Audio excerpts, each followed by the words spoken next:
구독자 여러분 안녕하세요. 제이드입니다. 지난주에 이어서 이번 주에도 제가 지금 시장에 대해서 어떤 생각을 하고 있는지 좀 공유를 드리려고 찍어보려고 하고요. 시장이 지난주 금요일에 하루 크게 올랐죠. 우리나라 증시도 코스피, 코스닥 둘 다 2% 이상 올랐고 그날 밤에 나스닥도 3.8% 정도 올랐습니다. 그러니까 참 재밌는 게 사람들이 지난주만 해도 진짜 더 이상 시장은 없다. 내년까지 다시는 볼 수 없는 폭락이 올 거다. 이러다가 하루다 오르니까 이제 바닥이 왔다. 다 그래요. 그래서 저는 사실 이렇게 떠드는 것보다는 결국에는 어떻게 대응을 하고 있냐가 제일 중요하다고 보고 있는데, 일단 시장에 대해서 잠깐 말씀을 좀 드리면은, 일단 기술적으로는 제가 지난주부터 말씀드렸지만 기술적으로는 아직 아주 다 소화가 된 느낌은 아닙니다. 물론 8부, 9부 능선 정도는 기술적으로도 조정이 됐지만 밸류에이션적으로는 미국 시장도 그렇고 한국 시장도 좀 근접을 한 것 같아요. 그래서 지금 한국 시장도 PER로 보면 10배, 그리고 PBR로 보면은 1배 정도 수준에서 왔다 갔다 하는 건데, 사실 역사적으로 이런 자리들은 계속해서 바닥을 만들어줬기 때문에 주식을 하신다면 지금 이런 구간에서 좀 사야 되지 않나라는 생각이 좀 있고요. 나스닥은 일단 좀 많이 빠지긴 했는데, 이거 차트 보면서 설명을 드릴게요. 나스닥은 제가 지난주에 말씀드렸을 때 계속해서 글쎄 한 이런 200주선 정도까지는 빠져야지 완전히 소화가 됐다라고 판단을 할 수 있지 않겠냐라고 말씀을 드렸던 건데, 일단은 금요일에 반등을 크게 했어요. 이제 목요일에는 많이 빠지고 있다가 이제 좀 올라와서 양봉을 만들었던 건데, 사실 일봉 그림으로 봤을 때는 그냥 한 11선, 21선 혹은 정말 많이 올라서 한 51선 찍고 다시 빠지는 그림으로 갈 수 있다라고 판단을 하고 있습니다만, 모르겠습니다. 지금 너무 빠른 속도로 빠졌기 때문에 여기서 반등이 나올 수도 있다라고 일단 볼 수도 있는 거고요. 가장 큰 차이는, 그리고 무조건 이때처럼 여기를 찍으면은 무조건 올라간다라고 볼 수는 없는 게, 아시다시피 2008년 리만 사태 이후로 계속해서 이 기간 동안에 돈을 풀었죠.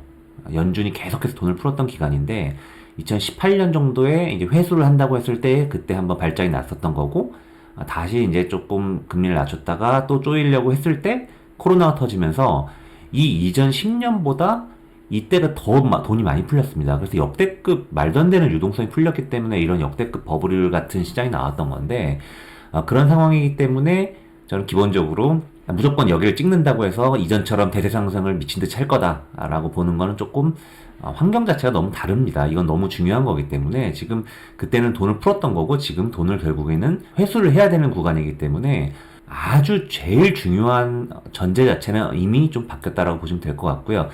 그래서 저도 지금 일단은 대응을 하고 있습니다만, 제가 라이브로 주식을 하면서 방송을 못 해드리는 게 참 아쉬운데, 저도 이제 이 목요일날 사실 미국장은 돌렸습니다만 우리나라 안 좋았죠. 우리나라 시장은 되게 안 좋았어요. 사실 보면은 목요일날 굉장히 흐름이 안 좋았고, 특히 코스닥 같은 거는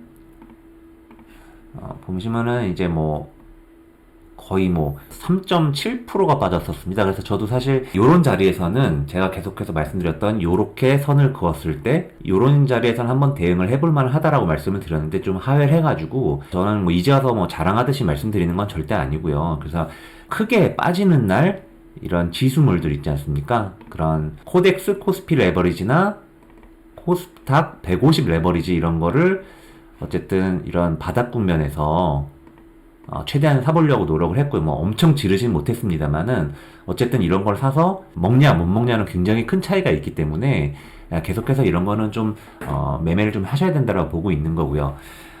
저는 지수물은 지수물대로 하고 있습니다만, 결국에는 어떤 종목을 사냐는 결국에는 과거에 이제 대세 상승 주식이 어떤 흐름을 만들었었나 이런 걸 저도 1, 2, 3, 4, 5월에 굉장히 힘들기 때문에 저도 공부를 더 많이 하게 되더라고요. 그래서 과거 상승 종목들, 예를 들어서 네이버 카카오를 볼 수도 있겠죠. 저는 보통 주봉으로 먼저 판단을 하는데, 주 기준으로 먼저 봤을 때 제가 늘 말씀드리지만 50주선이랑 200주선을 가장 중요하게 봅니다. 계속해서 꼭 기억을 하셨으면 좋겠고요. 당연한 얘기지만 이런 50주선이 200주선을 밑에서 위로 뚫고 올라오면서 이게 다 정배열로 펴지기 시작할 때 이 안에서 주도주가 무조건 탄생을 하는 겁니다. 다 이렇게 모양을 만든다고 모든 주식들이 다 주도주가 되는 건 아닙니다만 특징을 좀 발견할 수 있는 거예요. 그래서 이렇게 정배를 만든 50주선이 200주선을 크로스해서 정배를 만들고, 이 보시면은 이런 과거의 네이버 같은 종목들은 오르는 구간에서 보시면은 5주선을 깨지를 않고 계속 타고 가요. 중간에 조정을 받더라도 대부분은 20주선 이런 데서 터치를 하고 계속해서 밀고 올라가는 힘이 있고요. 그냥 간단한 특징들을 말씀을 드리는 겁니다. 꼭 그렇다는 얘기가 아니라 그런 기준으로 현재 이런 모습을 보이는 종목이 어떤 게 있는가 한번 보자는 거고요. LG화학이 또 2020년, 21년 올해 주식이었죠. 이것도 방금 네이버와 마찬가지로 이렇게 좋은 정배를 만드는 과정에서 5주선이나 10주선 결코 여기를 잘 깨지 않고서는 치고 올라가는 모습들을 보실 수 있습니다. 과거 전고점을 뚫고 올라가는 시점에서 그런 모습들을 계속 관찰할 수가 있고요. 뭐 이런 종목들은 굉장히 많죠. 또 뭐가 있을까요?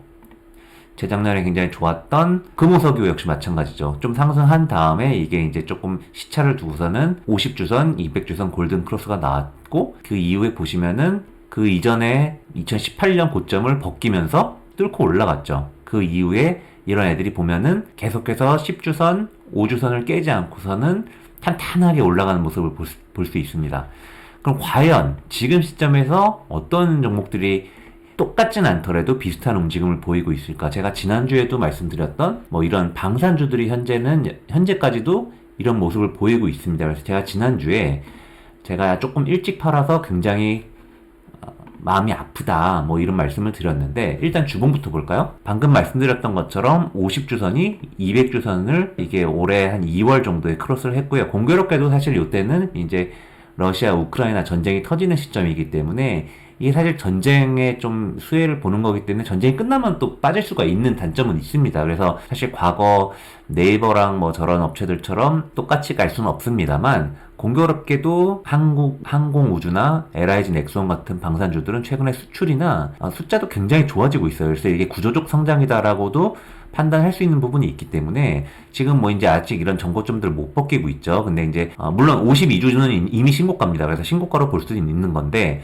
이런 종목을 제가 지난주에도 말씀드렸지만 이렇게 오르는 데서 따라잡으시면은 거의 물려요. 거의 물릴 수밖에 없고, 좀 전에 말씀드린 것처럼 이런 대세 상승주들은 결국에는 이런 10주, 이건 11선이죠.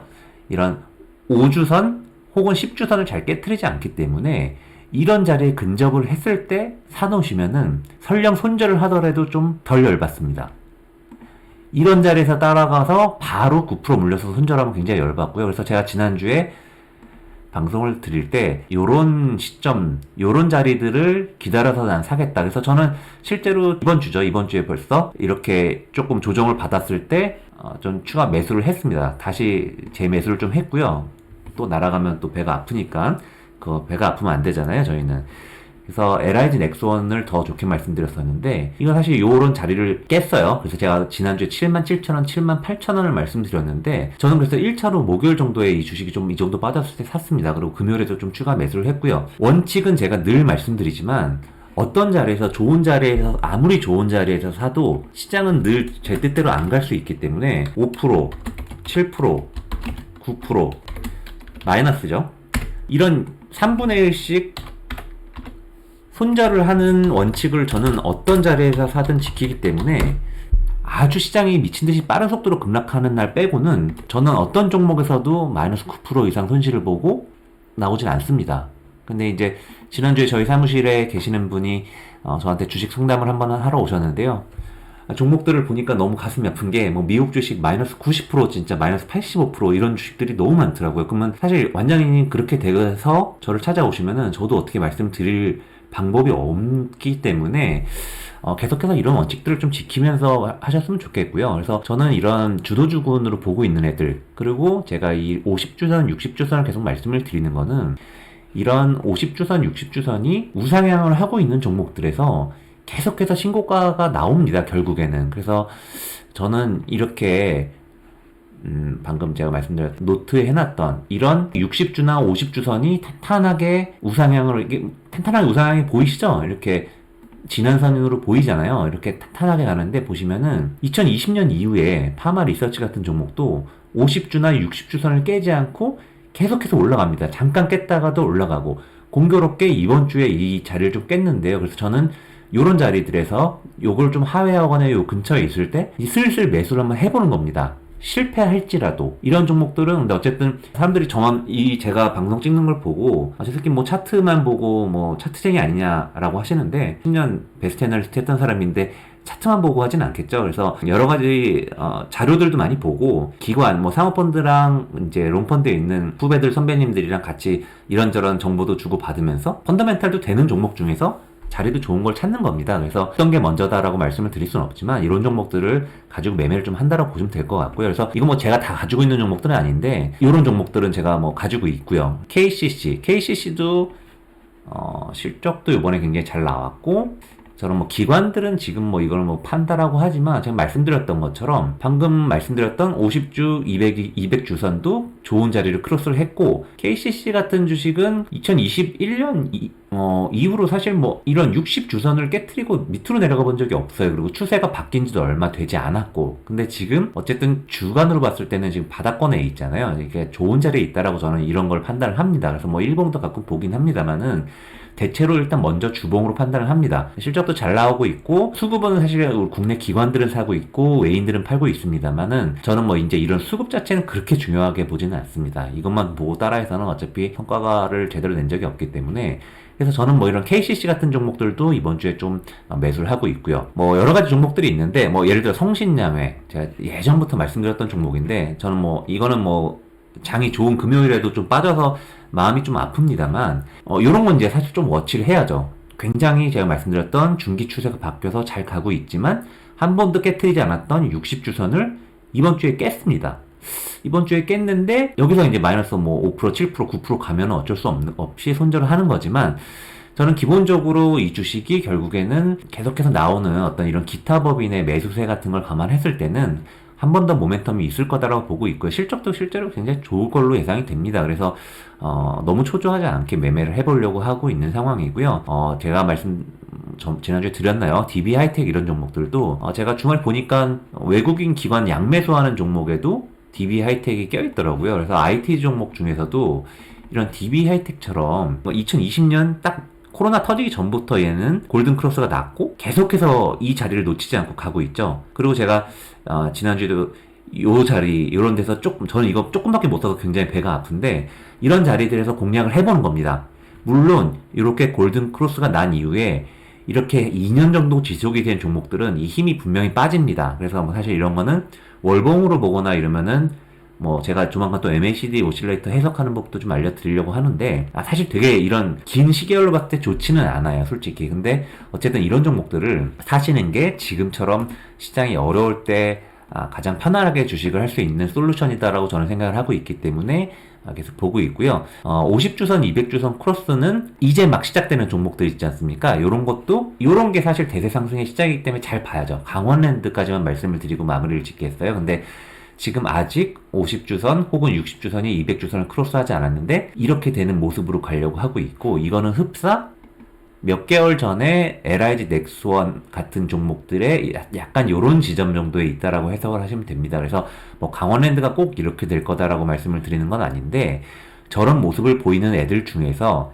결국에는 저렇게 또 20, 30%씩 수익을 주는 종목들이 나오기 때문에 저는 요런 종목들을 계속해서 추적 관찰을 해야 된다라고 말씀을 드리고 있는 거고요. 지난번에 김수현 위원님이 나오셔서 말씀을 해주셨던 신한지주도 이런 모습을 보이고 있죠. 사실 뭐 금융주라서 좀 재미는 없지만 이런 종목들도 좀 관찰을 하시면은 너무 좋을 것 같고 GS 같은 종목도 그렇습니다. 최근에 유가상승 인플레이션 관련주로 일봉으로 보면 굉장히 부담스럽게 올랐지만 사실 주봉으로 보면 이제 시작일 수도 있습니다. 그래서 이런 종목들을 실제로 저는 지금 이 안에 있는 종목군 안에서 최대한 플레이를 해보려고 하고 여기 있는 종목 중에 상당수를 제가 매수를 하고 있고 뭐 매도도 했다가 그러고 있는 종목들입니다. 그래서 저는 이제 히타님보다는 조금 시계열이 약간은 더 호흡이 긴 사람이기 때문에 구독자분들께서 하루 종일 주식을 안 보셔도 조금은 따라하기 그래도 조금 편안한 종목으로 설명을 드리려고 노력을 좀 해보고 있는데요. 일단 뭐 도움이 되셨을지 잘 모르겠습니다. 근데 제가 꾸준히 이런 방송을 올려드릴 테니까 이번에 혹시 반등이 나오는 장세라면은 같이 같이 돈을 벌 수 있는 그러한 구독자분들이 되셨으면 좋겠습니다. 오늘도 좀 길어진 것 같은데요. 시청해주셔서 감사합니다.